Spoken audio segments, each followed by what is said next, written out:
Es gibt offizielles Gameplay zum Niflheim DLC. Wir schauen uns heute alles im Detail an, denn es gibt dort eine Menge Sachen und ich glaube, ihr werdet richtig viel Spaß haben mit diesem DLC. Also bleibt ihr gerne dran.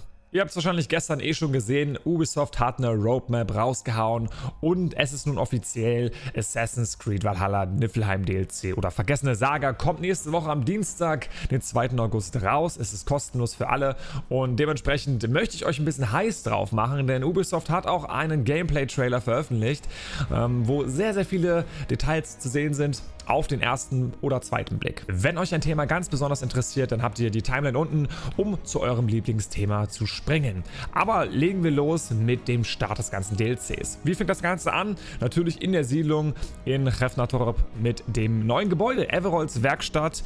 Und ihr könnt mir gerne mal sagen, wo das Ganze positioniert wird, denn ich habe das noch nicht richtig gefunden. Das ist aber im Grunde der Start. Die Startbedingung, die im Trailer genannt wurde, war übersetzt: Ihr müsst in Asgard gewesen sein, aber es war jetzt nicht ganz klar, ob ihr Asgard abgeschlossen haben müsst, diese Missionsreihe. Es würde sich aber lohnen, wenn ihr diese Asgard-Missionsreihe erstmal durchspielt und danach dann das Niflheim DLC spielt. Bevor ihr nach Niflheim reist, müsst ihr ein Outfit euch aussuchen. Das könnt ihr dann auch nicht mehr direkt ändern und jedes Outfit hat eine andere Skillung. Sei es Feuerschaden, Axtschaden, Bogenschaden, verschiedene Skillungen wird es da geben und diese sind auch upgradebar. Hier im Trailer sind jetzt 7 sichtbar. Durch Bossgegner kann man mehr Outfits finden. Könnte also bedeuten, dass wir zu Beginn zum Beispiel nur ein Outfit haben und dann halt restliche Bossgegner besiegen müssen, um in total 7 Outfits zu bekommen. Denn das sind wahrscheinlich die aus Andys Video, die Pedda da herausgefunden hat. 6 klassische Outfits und ein komplett neues. Und diese ganzen Outfits könnt ihr dann auch mit dieser pyramidenartigen Währung upgraden, um sie natürlich zu verbessern. Und ich finde, die sehen so ein bisschen ISO-mäßig aus, aber weiß nicht, wie ihr das findet. Natürlich kann man nicht nur ein Outfit auswählen und ausrüsten, sondern auch Waffen und Gefallen von nah in dem Fall. Das ist ein Zwerg und diese Gefallen sind im Grunde Perks, die uns helfen, das Spiel zu überleben, besser zu sein. Und jetzt wissen wir auch im Grunde, was es mit diesem Achievement auf sich hat. Kaufe alle Gefallen von nah mindestens einmal. Und jetzt wissen wir auch, dass aus dem Video von Andy diese Medaillen, diese Umhänger keine Achievement-Belohnungen sind, sondern eben die Symbole für diese Perks. Und diese Perks sind sehr, sehr interessant und können das Spiel wirklich maßgeblich entscheiden. Als Beispiel: Dieser Perk Vivid Memory hat die Fähigkeit, dass man eine Fertigkeit aus dem vorherigen Run mit in den aktuellen nehmen kann. Bedeutet also, wir haben irgendwie im Niflheim ein paar Gegner besiegt, sind dann gestorben, aber haben vorher noch eine richtig geile Fertigkeit gefunden. Verlieren die jetzt dadurch tatsächlich und würden die gerne mitnehmen in den aktuellen Run. Mit dieser Fähigkeit, wollte ich gerade sagen, mit diesem Gefallen, können wir das nun tun und das ergibt natürlich viel, viel mehr Möglichkeiten für das Gameplay, viel mehr, ich sag mal, Ausprobiermöglichkeiten und das ist eine sehr, sehr gute Idee. Diese ganzen Gefallen bzw. Perks können wir dann halt auch mit einer neuen Währung kaufen und das sind diese Splitter hier, die ich in diesem Video entdeckt habe, aber dazu gibt es noch keine Information, was das sein könnte. Sobald ihr dann in Niflheim angekommen seid, könnt ihr nicht mehr eure Sachen direkt ändern. Nur mit den Sachen, die ihr natürlich in der Welt von Niflheim findet. Und diesmal hat Ubisoft in dieser Open World eine sehr nice Mechanik eingebaut. Und zwar haben Entscheidungen hier wirklich Konsequenzen und nicht so, wie es in den vorherigen Teilen war, dass, sage ich mal, dann das Spielende ein wenig anders ist, aber im Grunde alles gleich ist. Hier in dieser Open World von Niflheim DLC habt ihr Entscheidungen, die ihr treffen müsst. Um euch ein Beispiel zu nennen: Ihr habt 2 Brücken und ihr überquert eine Brücke.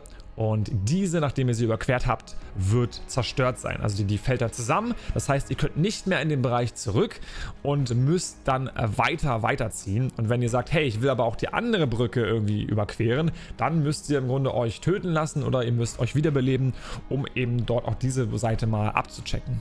Heißt also auch, der Wiederspielwert hier in diesem DLC wird unglaublich gut sein. Da bin ich sehr, sehr froh drüber, dass sowas Cooles auch frei zugänglich ist für alle. Das Ganze könnt ihr in 4 Regionen erleben. Das wissen wir natürlich auch schon: Cold, Hail, Dark und Mist. Und diese Regionen sind jetzt auch nun visuell uns gezeigt worden, nicht nur in Bildform, sondern auch in Videoform. Hier in der Reihenfolge: Cold natürlich so wie Jötunheim, Hail sieht ein wenig aus wie Svartalfheim, Dark sieht komplett neu aus und Mist eben sieht aus wie in Irland. In jeder dieser 4 Welten wird es einen geheimen Händler geben, den wir über Umwege erreichen können, und dort können wir mit den Coins, laut dem Entwickler zumindest, Gear kaufen. Wir sehen hier zum Beispiel aus dem Niflheim-Set die Waffe, wir sehen Fertigkeiten, wir sehen aber auch spezielle Runen, angepasst wahrscheinlich für dieses Niflheim-DLC. Der Entwickler hat davon gesprochen, dass wir die Coins nutzen müssen, um hier etwas zu kaufen, aber wir sehen ganz klar, dass Gems genutzt werden müssen, um bei diesem geheimen Händler einzukaufen. Also das ist ein bisschen weird. Ich weiß immer noch nicht, wofür wir diese Coins mit Hales Gesicht wirklich brauchen. Und dabei habt ihr wahrscheinlich entdeckt, dass es eine Art neue Rarität gibt, eine neue Seltenheitsstufe oder, was ich mir auch gut vorstellen kann, eine angepasste Rüstungsstufe nur für dieses Niflheim DLC. Da könnt ihr mal eure Meinung mir in die Kommentare schreiben, und wenn euch dieses Video bisher gefallen hat, dann lasst mir doch mal einen Daumen nach oben da, und vor allen Dingen, wenn ihr keine weiteren Videos verpassen wollt, dann lasst jetzt gerne ein Abo da, Freunde. Würde ich mich freuen. Danke für den Support auf jeden Fall. Loot ist dabei ein ganz besonderes Thema, denn gleich zu Beginn des Trailers sehen wir verfluchte Truhen, die wir auch schon aus Andys Video kennen, nämlich die Ips abgeteilt hat, wo wir die Ketten brechen müssen. Und in der nächsten Sequenz sind diese frei begehbar, und wir haben dort 3 Möglichkeiten als Belohnung auszuwählen. Nicht alle, sondern wir können nur eine auswählen. Einmal 2 Fertigkeiten oder einmal ein Coin-Paket. Neben diesen verfluchten Truhen gibt es auch Truhen, die sich erst öffnen, wenn wir die Gegner in der Umgebung besiegt haben dort. Und dort können wir dann auch wahrscheinlich Ähnliches auswählen oder sogar Waffen.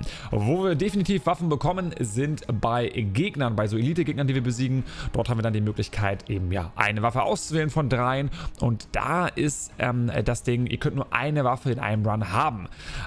Solltet ihr also bei einem Gegner, bei einer Truhe oder woanders eine neue Waffe nehmen, wird die alte Waffe entfernt. Und ich glaube, es klang ein bisschen weird, aber was ich damit meinte eigentlich ist, ihr habt zum Beispiel gesagt, hey, okay, in dem aktuellen Run habe ich ein schönes Schwert, besiegt einen Gegner und sehe dann eine noch bessere Axt, dann lohnt es sich natürlich, aber wenn ihr den Gegner besiegt und ihr habt schon die beste Waffe in dem Run, dann lohnt es sich natürlich nicht.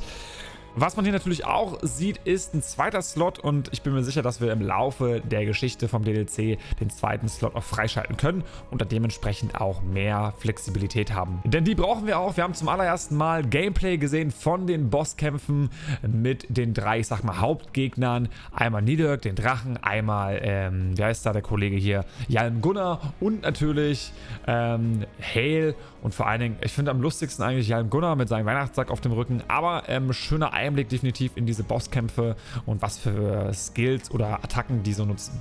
Da wird es euch sicherlich auch mal passieren, dass ihr sterben werdet, denn der Tod durch den Gegner wird hier sehr wichtig sein, und den werdet ihr wahrscheinlich mutwillig sogar nutzen. Denn zum einen lohnt es sich vielleicht mal in der Mitte des Runs zu sagen, okay, ich sterbe jetzt, weil ich am Anfang einen Ort vergessen habe, oder weil ich nochmal einen anderen Gegner bekämpfen möchte, weil der gutes Loot hatte, oder weil ich einfach zu schlecht bin natürlich und einfach gestorben bin, oder natürlich, die letzte Möglichkeit, weil ich einen falschen Weg gewählt habe, eine falsche Brücke zu Beginn überquert hatte und jetzt den anderen Weg gehen möchte.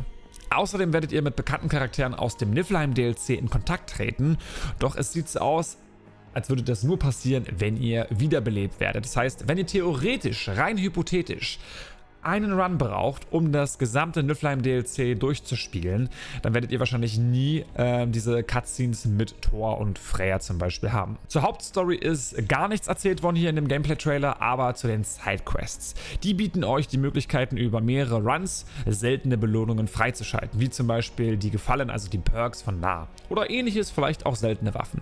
Der Hinweis, der im Video gegeben wurde, war folgender. Manchmal ist es besser, in mehreren Runs Quests anzugehen, weil sie eben dafür bestimmt sind oder dann einfacher werden, und das ist, glaube ich, eine coole Mechanik, um immer wieder an den Ort wiederzukommen. Neue Fertigkeiten wird es höchstwahrscheinlich auch geben. Ich habe jetzt hier im Gameplay gesehen einen Eispfeil und Thors Hammer. Ich bin mir aber gar nicht sicher, ob das wirklich neue Fertigkeiten sind. Wenn ihr noch irgendwelche versteckten Details gesehen habt, oben in der Leiste in der Mitte, wo man die Icons sieht, oder bei den Fertigkeiten, dann lasst es mich gerne mal in den Kommentaren wissen, lasst uns mal darüber sprechen, und ich wünsche euch einen schönen Tag. Ich hoffe, ihr habt meinen Kanal abonniert, mich supportet und vor allen Dingen dabei die Glocke aktiviert, weil da würde nicht nur ich mich freuen, sondern auch der liebe Eivor. Was?